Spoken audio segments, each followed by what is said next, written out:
buenos días y un feliz inicio de semana para todos. Soy la doctora Luzmila Leal Moreno, médico internista, y vengo en representación del grupo de clínicas IDB y Losada, Colmenares y Asociados. Es un placer para mí y un orgullo poder estar con un grupo tan importante como son ustedes y que se han conectado de diferentes partes del país. ¿Por qué este tema es importante? Porque se ha convertido en un problema de salud pública. Empezaremos a analizar primero los efectos de la ola de calor. Pero para poder nosotros saber cuáles son los efectos de la ola de calor, primero tenemos que saber qué es la ola de calor. La ola de calor no es más que un fenómeno meteorológico que sucede a diario en nuestro planeta, donde el aire caliente sube a la atmósfera y ahí se mantiene y va dando una modificación de la temperatura de nuestro planeta. Pero ¿qué ha pasado con esta ola de calor? Sencillamente la emisión durante muchos años ya, varias décadas, de los gases, todos los gases que produce el planeta, que siempre los produce, pero ahora, dada la mano del hombre indiscriminada en el no control de los mismos, y más aún lo que hemos nosotros explicado y nos han explicado lo que significa la emisión de estos gases, que lamentablemente han aumentado estos aires calientes que suben a la atmósfera y producen que esta ola de calor sea mayor y sea más frecuente. No sigue un ritmo como se conocía con las 4 estaciones. Ahora es algo que ni siquiera los mismos científicos ambientales pueden predecir. He ahí el problema de salud pública a nivel mundial y las consecuencias para el planeta. Entre una de ellas, el posible daño, o mejor dicho, lo que está sucediendo en el daño a nuestro planeta en cuanto a la producción agrícola y que nos puede llevar a una hambruna mundial. En algunos países incluso ya esto está sucediendo. Entonces la ola de calor, el concepto tal es un periodo de al menos de 3 a 5 días consecutivos en un aumento del 10%. Pero esto no es así.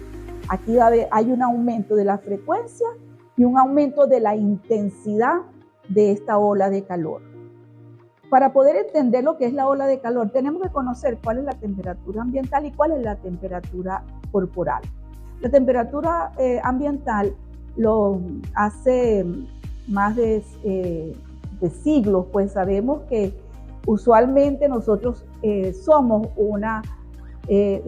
en unas áreas cálidas, pero que teníamos una tolerancia al clima entre 20 a 25 grados y que la Organización Mundial de la Salud nos dice que los grados centígrados serían entre 18 a 24 grados centígrados.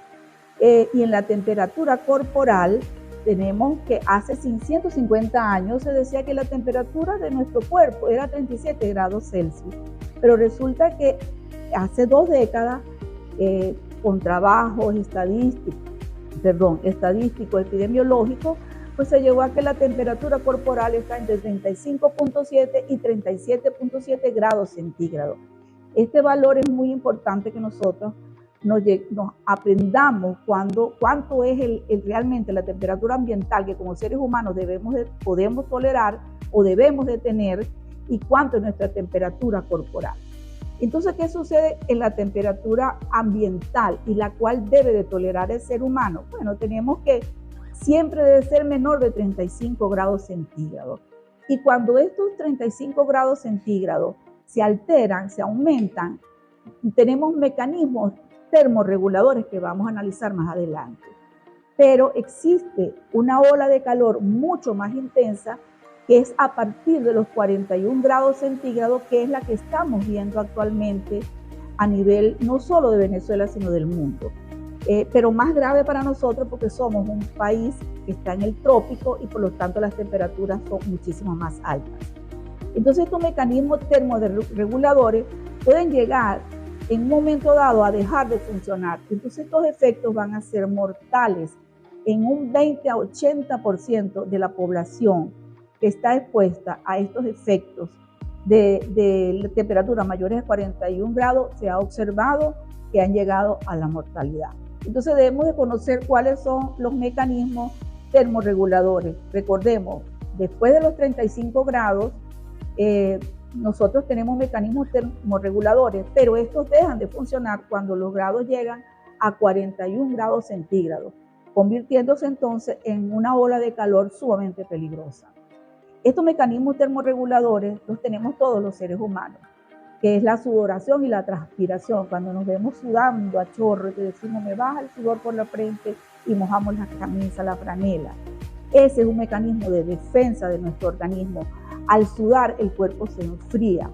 Entonces, ¿por qué se produce esto? Porque hay una vasodilatación periférica que hace que aumente la circulación hacia la piel, hacia los vasos de la piel, y por lo tanto viene una mayor sudoración. Hay la reducción de la actividad muscular. El cuerpo experimenta un cansancio. ¿Qué significa eso? Que hay un retroceso en la actividad física que en cierta forma nos está protegiendo y evita que nosotros hagamos actividades mucho mayores cuando estamos sintiendo esta ola de calor. Entonces el flujo sanguíneo se va deteniendo lentamente como mecanismo compensatorio y las proteínas plasmáticas nunca deben de dejar de funcionar, porque en este momento es cuando nuestro organismo entra en una crisis muy peligrosa. Entonces debemos saber quiénes corren un mayor riesgo, quiénes son las personas que realmente nosotros debemos tener como una condición especial de vigilancia. En estos son los extremos de la vida: los recién nacidos, los niños en edad escolar, los adolescentes. ¿Por qué? Porque los recién nacidos, estos mecanismos termorreguladores no los tienen maduros como los tenemos los adultos. No ha madurado su sistema físico, metabólico, y por lo tanto no pueden compensarlo. En los niños en edad escolar, incluso de 4 hasta los 14 años, también podemos observarlo. Y en los adolescentes empieza ya un mejor mecanismo de control termorregulador.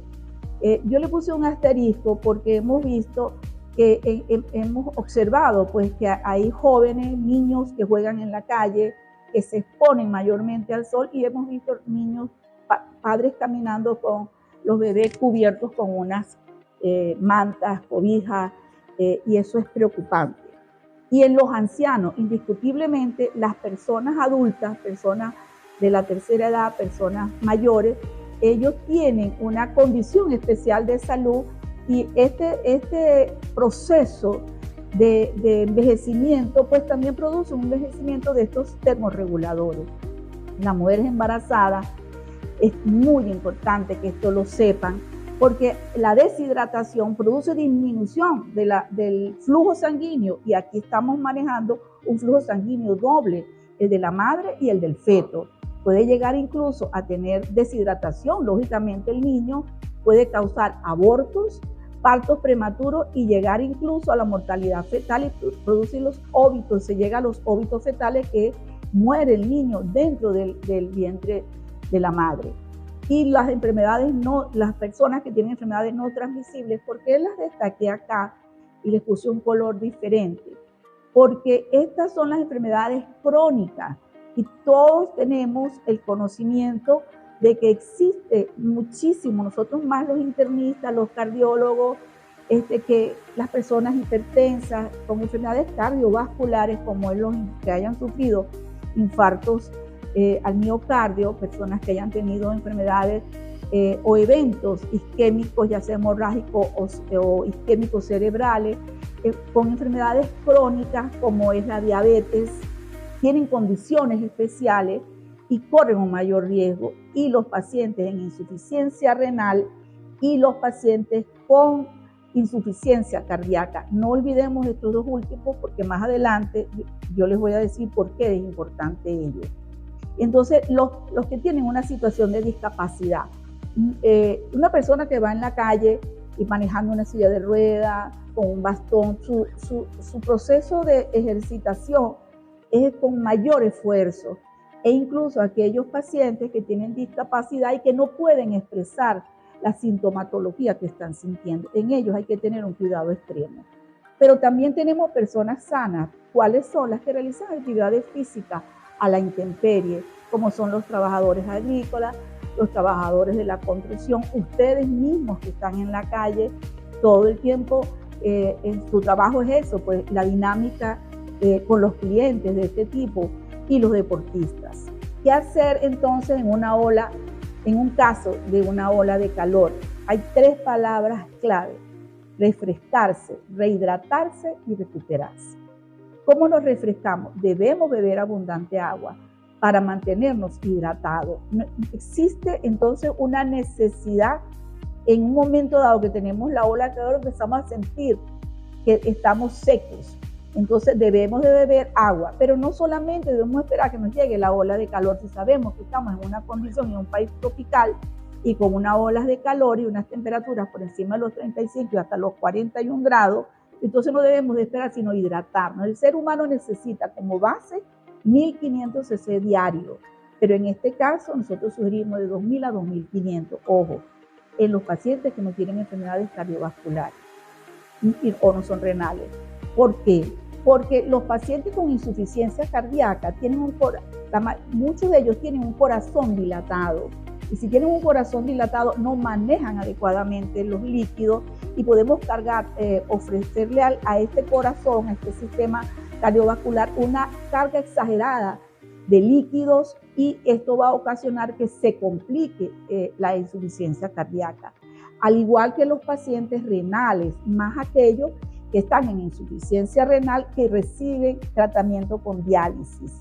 Estos pacientes tienen una restricción importante de líquidos que son 750 cc en 24 horas, siempre y cuando tengan las 3 diálisis semanal con 4 horas de duración las mismas, pero la restricción de líquido de ellos debe ser muy vigilada. No hacer ejercicios muy exigentes. Si usted va a caminar, camine en unas horas adecuadas, tempranas horas de la mañana o al final de la tarde. Y ejercicio suave, no un trote, un ejercicio fuerte que puede poner en riesgo definitivamente su vida. Debe llevar ropa ligera. En estos momentos debemos llevar ropa ligera, de colores claros, que sean de algodón, la ropa de algodón, de lino y que sea holgada, no ropa apretada. Caminar por áreas sombreadas. Si tenemos la necesidad de estar en la calle, pues caminemos por las áreas sombreadas. Resguardarnos en el horario definitivamente de 11 de la mañana a 4 de la tarde. La naturaleza es sabio, podemos ver hasta en las zonas, en las carreteras, en los campos donde los animales se resguardan, porque saben que eso es una hora en que no debemos exponernos. Si no tenemos agua, debemos entonces tener el uso de toallitas húmedas y de paños de refrigeración que podemos en un momento dado humedecer y colocarlos en la zona del cuello, en las axilas y en los muslos. Y el uso de protectores solares, de sombreros y sombrillas. ¿Cuáles son los síntomas que están asociados a las olas de calor? Tenemos dos, los vamos a dividir en 2 tipos, síntomas leves y síntomas graves. En los leves tenemos los labios secos y la boca pegajosa, cuando la lengua se empieza a pegar al paladar. Ese es un signo primero que todo de alarma. Cuando hay una sed excesiva, sudoración excesiva, debilidad y mareos, cefalea, que es el dolor de cabeza, náuseas, pequeñas ampollas y erupciones, sarpullido, lo que llamamos popularmente por el calor, y que en los niños lo observamos en las áreas de pañales. Fiebre leve, hemorragia nasales leve, calambres generalmente en brazos y las piernas. Y los síntomas más graves, tenemos la ausencia de orina. Nosotros debemos de tener una diuresis, eliminar esta orina máximo cada 3 horas, 3-4 horas. Y aquí llegamos a 8 horas sin tener diuresis y hay una orina oscura. El organismo es sabio. ¿Qué necesita nuestro organismo cuando nos estamos deshidratando? Ahorrar, porque necesita esa volemia, esa cantidad de sangre, vamos a decirlo, el agua que tenemos dentro de nuestro cuerpo para los órganos que nos permiten mantenernos vivos. ¿Quiénes son? El cerebro, el corazón, los riñones, los pulmones porque es necesario y pone en crisis entonces a nuestro cuerpo. Ahí es donde nosotros empezamos a observar que ya no sudamos, que ya la piel empieza a secar. Si usted se siente seco, totalmente caliente, incluso llegan a tener fiebres muy altas. El ritmo cardíaco se va a acelerar y hay una respiración, hay una hiperventilación. El paciente empieza, porque es un mecanismo también en que entre el oxígeno y eliminemos el CO2, porque eso también me va a causar problemas a nivel cerebral. Cuando empezamos a ver la confusión, personas que de repente están con nosotros y empiezan a hablar en forma incoherente, no pueden entender o ejecutar una orden sencilla, empieza a haber una confusión mental. La persona puede incluso convulsionar, no despertar y entrar en un coma. Y en los niños podemos observar una gran irritación, un llanto constante, llora sin lágrimas y los ojos están hundidos. Yo quería incluso decirles que cuando ustedes observen en los síntomas leves, que vayan en la calle o ustedes, sus compañeros, cualquier familiar, sienta estos síntomas, inmediatamente ustedes hagan una alarma con las demás personas que estén en la calle y retiren esa persona del sol, pónganlo en resguardo. Si no tienen un sitio, un negocio, algo donde exista ventilación adecuada, ya sea aire acondicionado, ventiladores, sáquelo del sol, siéntelo. Y si la persona está realmente muy obnubilada, muy confundida mentalmente, entonces acuéstelo. Quítele la cantidad adecuada de ropa en el momento, dejándolo solamente con ropa. Hay personas que salen incluso con abrigos, con chaquetas o manga largas. Traten de descubrirlos, colóquenle agua, si es posible, agarren la botella mineral y pónganle el agua en la cabeza, pero actúen de forma rápida, porque esto es lo que va a permitir que esta persona pueda reaccionar. Entonces usted va a la recuperación sin necesidad de que lleguemos a un daño mayor. Pero si usted hace todo esto y la persona sigue complicándose el cuadro clínico, por favor, llame inmediatamente a cualquiera que tenga cerca, que pudiese tener conocimientos paramédicos.